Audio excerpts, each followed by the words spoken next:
My name is Spencer Kaufman with Social Media Ministries, and this is Connor Ketterling from River Valley Church. Yeah, great to be here. Awesome. Thanks for being here, Connor. What does it mean to be a disciple?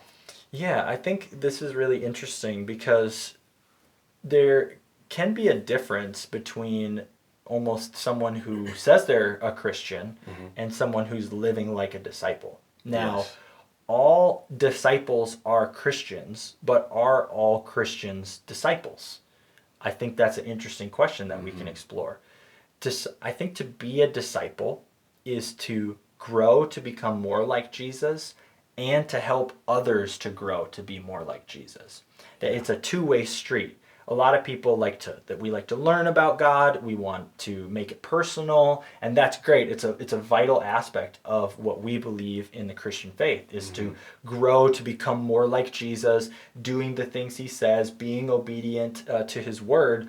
But something we often miss is that we're actually supposed to bring others with us. That Yeah. we're supposed to be somebody, that can bring others on the journey. That they can look to us and say, "I want to grow like that person is growing." You could almost be this. Like Paul saying, follow me as I follow Christ. Exactly. And there's this term when you're, hiking or out in nature that you'll find like a marker, like a tree or a rock, and that's your reference point. And once you get to that point, you then find a new reference point. And so a lot of times, disciples of Jesus can be a reference point for disciples that are newer in their faith or That's a are good younger analogy. in their faith.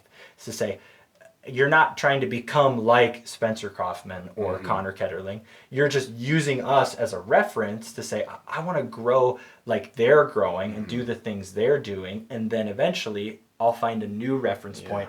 And our ultimate reference point is Jesus Christ. And we do that in life all the time without even thinking about it. Whether it's in business, at your job, if you start a new job, you're looking at the people who are already trained in, and you're like, I'm going to learn what they know. And then when you're there, oh, I want to be a supervisor or a manager. And you just keep going and going. And so there's no reason you can't apply that same thing to your Christian faith. Right. We do that in our pursuit, but there's also ways we can do that in our development of others. That as we learn, now I'm going to teach the people behind me or under me the things that I've learned.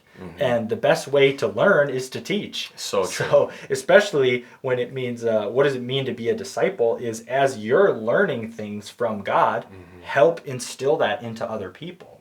As you're reading things from the Bible, what's standing out to you and how can you discuss that and work that out with other people? Because again, we like to focus on our personal growth, on our development, but discipleship really is a two-way street. Right. Growing and helping others grow.